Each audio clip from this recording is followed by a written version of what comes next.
Organ and organ system in human. इसमें हम पढ़ेंगे ह्यूमन के अंदर कौन कौन से ऑर्गन पाए जाते हैं।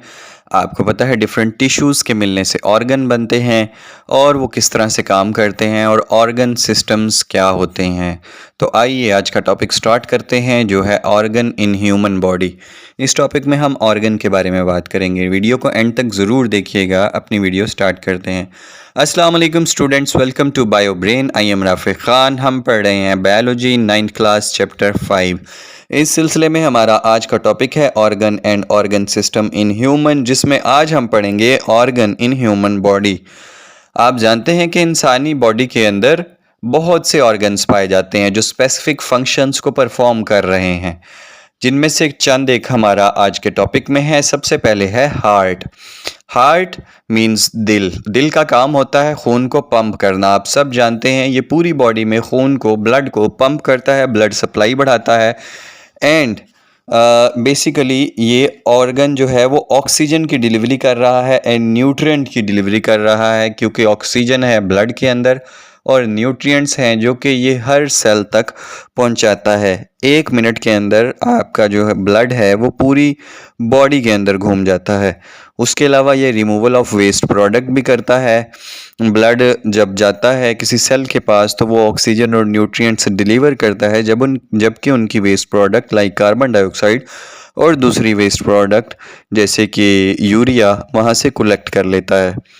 Next organ is lung. अगला जो हमारा उज़्व है, हमारे जिस्म का हिस्सा है, वो है लंग्स यानी कि फेफड़े। You know very well, lungs are responsible for breathing और ये रेस्पिरेशन का अमल सर अंजाम देते हैं, सांस लेने के काम आते हैं, गैसेस एक्सचेंज करते हैं, ऑक्सीजन को बॉडी के अंदर लेकर जाते हैं इनहेलेशन के सिलसिले में, एंड कार्बन डाइऑक्साइड को जिस्म से बाहर खारिज करते हैं एक्सहेलेशन के नतीजे में। Next organ is brain. अब आप सब जानते हैं ब्रेन यानी कि दिमाग is the control centre of body. ये हमारे पूरे जिस्म को कंट्रोल करने वाला बादशाह आप समझ सकते हैं। ये रिस्पॉन्सिबल होता है कोऑर्डिनेशन यानी कि राब्ता कायम करना, डिफरेंट ऑर्गन्स के दरमियान राब्ता कायम करना, थिंकिंग और डिसीजन मेकिंग के, सोचने समझने के, अकल फहम के और फैसला लेने के काबिल होता है दिमाग। जैसे हमारे पाँव में कोई कील चुभती है या कांटा चुभता है तो फ़ौरन पैगाम दिमाग से आता है कि अपना पाँव पीछे कर लो। Same as brain coordination and control का काम करता है। बाकी पूरे बॉडी में जितने भी ऑर्गन्स काम कर रहे हैं सबको कंट्रोल कर रहा है brain. Next organ is liver. Liver, the liver perform many vital functions. अब लीवर जो है बहुत से ज़रूरी काम हमारी बॉडी में कर रहा है, जैसे फिल्टरिंग ऑफ ब्लड, ब्लड को फिल्टर कर रहा है। फिल्टर करने का मतलब है डिटॉक्सीफाई कर रहा है। आप दिन में बहुत सारे ऐसे केमिकल्स खाते हैं जो आपकी बॉडी के लिए नुकसानदेह हैं, लेकिन जिगर उन्हें डिटॉक्सीफाई मतलब उनका जहरीलापन ख़त्म कर देता है। उसके अलावा ये बाइल प्रोड्यूस करता है जिगर, और ये करता है स्टोरिंग ऑफ ग्लूकोज। आप जो एक्स्ट्रा ग्लूकोज होता है आपकी बॉडी में उसको स्टोर कर लेता है आपका लीवर यानी कि जिगर in the form of glycogen. Next organ is kidneys. अब आपसे बेहतर कौन जानता है कि किडनीज क्या काम करती हैं। किडनीज मतलब गुर्दे। गुर्दे मतलब किडनीज जो है ये यूरिनरी सिस्टम बनाती हैं और ये फिल्ट्रेशन ऑफ ब्लड का काम करती हैं।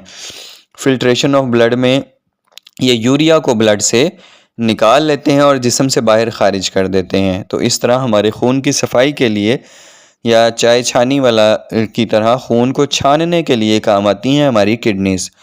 Next is stomach. स्टमक जो है वो एक मस्कुलर ऑर्गन है यानी कि मसल से बना हुआ होता है और ये ब्रेक डाउन ऑफ फूड करता है with the help of enzyme.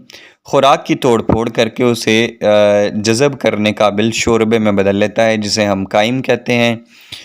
आपको पता है कि जो भी हम खुराक खाते हैं वो हमारे स्टमक में जाती है और स्टमक में कुछ एंजाइम्स हैं जो उसको डाइजेस्ट कर लेते हैं, खुराक को तोड़ फोड़ देते हैं। तो ये काम है स्टमक का। नेक्स्ट ऑर्गन इज़ इंटेस्टाइन यानी कि आंतें। छोटी आंत, बड़ी आंत, आपको पता है स्मॉल इंटेस्टाइन, लार्ज इंटेस्टाइन हमारे अंदर मौजूद होती हैं। ये एक ट्यूबुलर ऑर्गन है, ट्यूब नुमा शक्ल का लंबा सा ऑर्गन है जिसमें कई फोल्ड होते हैं, ये खुराक की डाइजेशन के लिए।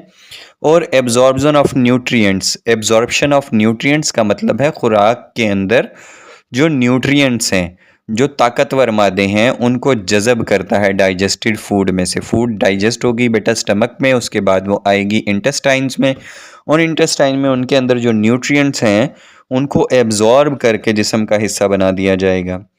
Next organ is pancreas. Pancreas produce digestive enzymes. इसके अंदर ऐसे एंजाइम्स पैदा होते हैं जो कि डाइजेशन के लिए काम आते हैं, जो कि हमारे स्टमक में भी जाते हैं, हमारी इंटेस्टाइन में भी जाते हैं और खुराक की डाइजेशन में बहुत हेल्पफुल होते हैं। और उसके अलावा पेंक्रियाज यानी कि पित्ता, इसको बोलते हैं बेटा पित्ता।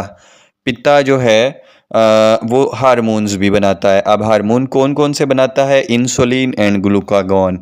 इंसुलिन का काम है आपकी बॉडी में शुगर लेवल को कम करना, और ग्लूकागॉन का काम है आपकी बॉडी में शुगर लेवल को बढ़ाना। अगर ये दोनों हार्मोन ठीक बन रहे हों तो होम्योस्टेसिस में बॉडी रहती है। ये मीन्स के एक लेवल पे शुगर लेवल रहता है। अगर एक भी हार्मोन डिस्टर्ब हो जाए तो आपका शुगर लेवल कभी बहुत ज़्यादा डाउन हो जाता है और कभी बहुत ज़्यादा हाई हो जाता है। इसीलिए आपने देखा है जब इंसुलिन बनाना बंद कर देता है बॉडी तो लोगों को अक्सर शुगर हो जाती है, और फिर वो आर्टिफिशियल इंसुलिन या इंजेक्ट करते हैं या in the form of tablets खाते हैं। ये था हमारा बेटा आज का लेक्चर, जो कि यहीं तक था। इंशाल्लाह कल नए लेक्चर के साथ हाजिर होंगे, जो है स्टमक एज एन ऑर्गन। इसलिए स्टमक एज एन ऑर्गन सुनने के लिए हमारे चैनल को सब्सक्राइब कर दीजिए, बेल आइकन को प्रेस कर दीजिए, ताकि रोज़ 6 बजे आने वाली वीडियो का नोटिफिकेशन आपकी स्क्रीन तक पहुंच सके। आप हमें ज्वाइन कर सकते हैं टिकटॉक पर, फेसबुक पर, इंस्टाग्राम पर, यूट्यूब पर और हमारे व्हाट्सएप चैनल पे। अपना बहुत सारा ख्याल रखिएगा। इंशाल्लाह मुलाकात होगी आपसे कल। अल्लाह हाफिज़।